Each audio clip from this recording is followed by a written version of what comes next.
வணக்கம். இன்றைக்கி மார்க்கெட் பார்த்தோம் அப்படின்னா, ஒரு நல்ல ஏற்றம் கொடுத்து ஸ்டார்ட் ஆயிருக்கு. கேப் அப் ஓப்பன் தான் ஒரு 130லேருந்து 145 புள்ளி வரைக்கும் கேப் அப் ஓப்பனில் இருந்தது.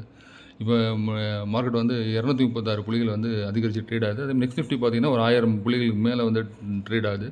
அதே பேங்க் நிஃப்டி பார்த்தீங்கன்னா ஒரு 640 புள்ளிகள் மேலே ஏறி ட்ரேட் ஆகுது. எல்லா செக்டருமே வந்து நல்லா பெர்ஃபார்ம் பண்ணிகிட்டு இருக்கு. நிஃப்டி வந்து ஒரு இன்னைக்கு மார்னிங் பார்க்கும்போது ஒரு நல்ல ஒரு ஹையில் இருந்தது. 22,781 வரைக்கும் போச்சு. ஆனால் 22,800 கிராஸ் பண்ணணும்னு பார்த்தா கிராஸ் பண்ணலை. திரும்ப வந்து அதே 22,750 அந்த ரேஞ்சிலே வந்து நமக்கு வந்து நிஃப்டி வந்து இப்போ வந்து ட்ரேட் ஆகிக்கிட்டு இருக்கு. அதேமாதிரி செக்டர் வைஸ் பார்த்தோம் அப்படின்னா எல்லா செக்டருமே இன்றைக்கி நல்ல ஒரு ஏற்றம். எல்லா செக்டருமே ஒரு நல்ல ஏற்றம் இன்றைக்கி. அந்தமாதிரி Nifty bank, auto sector, financial sector, IT மட்டும்தான் ஒரு கம்மியான ஒரு ஏற்றம் அப்படின்னு சொல்லி பார்க்கலாம். அதேமாதிரி மெட்டல் செக்டர் இன்றைக்கி ஒரு நல்ல ஒரு 2% கிட்ட ஏறி இருக்குது. கன்சூமர் டியூரபிள்ஸ் நல்ல ஒரு ஏற்றம் இன்றைக்கி. அதாவது கன்சூமர் டியூரபிள்ஸ் அப்படின்னா இன்றைக்கி அந்த ஈசி துறை சேர்ந்த பங்குகள், பவர் செக்டர்ஸோட சேர்ந்த பங்குகள் இதெல்லாம் இன்றைக்கி ஒரு நல்ல ஏற்றம் கொடுத்துருக்கு. அது மீடியா செக்டரும் இன்றைக்கி ஒரு கிட்டத்தட்ட ஒரு 3% கிட்ட வந்து இன்றைக்கி ஒரு ஏற்றம் கொடுத்துருக்கு. நிஃப்டியில் வந்து பெரும்பாலான பங்குகள் இன்றைக்கி வந்து பார்ட்டிசிபேட் பண்ணியிருக்கு. 47 பங்குகள் வந்து இன்றைக்கி வந்து நிஃப்டி வந்து ஹை பண்ணியிருக்கு. 3 பங்குகள் மட்டும்தான் வந்து இன்றைக்கி slow. Bharti Airtel, Bajaj Finserv, Tech Mahindra. இப்போ நான் பேசியிருக்கோம் அந்த 3 பங்குகள் மட்டும்தான் வந்து இன்றைக்கி 9 புள்ளிகள் நிஃப்டியை குறைச்சி ட்ரேட் பண்ணுது. மீதி எல்லா பங்குகளுமே வந்து இன்றைக்கி பெரும்பாலான பங்கு நல்ல ஒரு ஏற்றம் கொடுத்துருக்கு. ஐசிஐசிஐ வங்கி, எஸ்டிபி பேங்க், நேற்று மாதிரி பேங்கிங் துறை சேர்ந்த பங்குகளும், ஃபினான்ஷியல் துறை சேர்ந்த பங்குகளும், எஃப்எம்சிஜி சேர்ந்த பங்குகளும் ஒரு நல்ல பெர்ஃபார்மன்ஸ் கொடுத்துருக்கு மார்க்கெட்டில். அதே மாதிரி நெக்ஸ்ட் நிஃப்டி பார்த்தோம் அப்படின்னா அதுலேயே வந்து ஒரு 50 ஸ்டாக்கில் 43 ஸ்டாக் வந்து நல்ல ஒரு பெர்ஃபார்மன்ஸ். ஒரு 7 ஸ்டாக் மட்டும்தான் வந்து அதுலேயே வந்து பெர்ஃபார்மன்ஸ் கம்மி. SRF, Pidilite industries, Adani Ensol, SBI card, IndiGo, Adani green, Shree cement இந்த 7 பங்குகள் தவிர மீதி நெக்ஸ்ட் நிஃப்டியில் இருக்க அனைத்து பங்குகளும் வந்து ஒரு சிறப்பான ஒரு செயல்பாடு.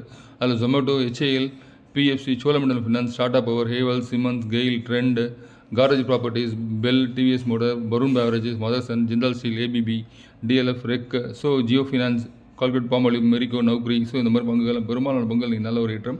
அதில் வந்து ஜொமேட்டோ கிட்டத்தட்ட ஒரு 5% கிடைக்கக்கூடிய இருக்குது. அதே மாதிரி இந்துஸ்தான் ஏரோமெடிக்கல்ஸ் லிமிடெட் அதுவும் வந்து ஒரு கிட்டத்தட்ட ஒரு 4% கிடைக்கக்கூடியிருக்கு. வேதாந்தா ஒரு 3.5% கிடைக்கக்கூடியிருக்கு. இந்த நெக்ஸ்ட் நிஃப்டியை பொறுத்த வரைக்கும் இந்த பங்குகள்லாம் சிறப்பாக செயல்பட்டுருக்கு இன்றைக்கி.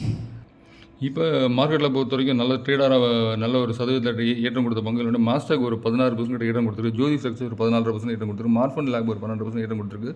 ட்ரிவன் டர்பைன் அது ஒரு 10% ஏற்றம் கொடுத்து, ரத்னமணி மெட்டல்ஸ் ஒரு 10% ஏற்றம் கொடுத்துருக்கு. கேப்ரியல் ஒரு 10%, Raymond, Welspun living, Kirloskar oil engine, Shilpa medical, சுலாவினியாத், ஸ்யூபக், Sequent scientific, Thomas Cook, Kirloskar pneumatic, Reliance infrastructure, Syrma SGS, Blue Star 197, Lloyds engineering, Apar industries, Greaves Cotton, Voltamp transformers, Avantel, Elecon engineering, Prudent corporate, network technology, வாரக் engineering, IAF capital service, Marksans pharma, PF utilities.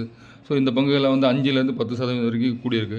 அது மாதிரி கொஞ்சம் குறைச்ச Cholamandalam finance, Man infra construction, Venus pipe, JSW holdings, Wockhardt, Senco gold, Poonawalla Fincorp, restaurant brands, Zomato, ஜெய்கார், Rattan India enterprises, எலக்ட்ரோசிக், அப்புறம் வந்து V guard, time technologies, PG electroplast, Dodla dairy, century plywood, V Mart retail, Torrent pharma, Aditya Birla ரயில், PVR INOX.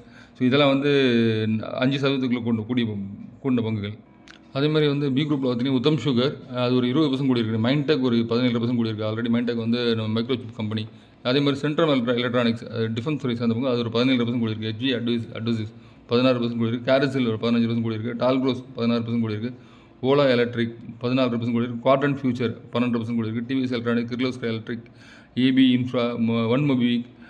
அதே மாதிரி ஒன்மொபிக்கு பார்த்தீங்கன்னா இதில் இருந்து ஐபிஓ ப்ரைஸ் வந்து கிட்டத்தட்ட கீழ் ரகத்தில் வந்து இறங்கி திரும்ப அந்த ரேட்டுக்கு வந்திருக்கு இன்றைக்கி. Indraprastha medical, hi-tech pipes, Gujarat state finance, Asian energy service, Sankara building, prime focus, Kaushal infrastructure, Stanley lifestyles, Gokul agro resources, Dalmia Bharat sugar, Sigma, Sasken technologies, share India security, celebrity fusions, GE power, Ratnaveer position. இதெல்லாம் வந்து 6% 17-20% கூடிய பங்குகள். இந்த பங்குகள்லாம் நல்ல மார்க்கெட்டில் ட்ரேட் ஆகிட்டு இருக்கிறதுல. அதேமாதிரி ஏஷியன் மார்க்கெட்ஸ் எல்லாமே வந்து ஒரு நல்ல ஒரு இதில் ட்ரேட் ஆகுது. ஹாங்ஸிங் பார்த்தோன்னா ஒரு 550 புள்ளிகள் கூடியிருக்கு. நிக்காய் ஒரு 448 பாயிண்ட்ஸ் கூடியிருக்கு.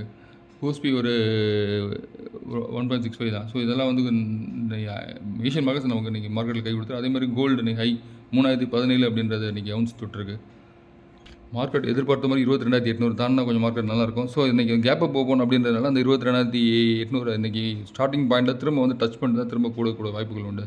திரும்ப நாளைக்கோ இல்லை மறுநாளோ திரும்ப வந்து இந்த இதை வந்து ரீடச் பண்ணிட்டு தான் டெஸ்ட் பண்ணிட்டு தான் திரும்ப வந்து மேலே போகும்னு நினைக்கிறேன். பார்ப்போம் மார்க்கெட் எப்படி இருக்குன்னு. தேங்க்யூ.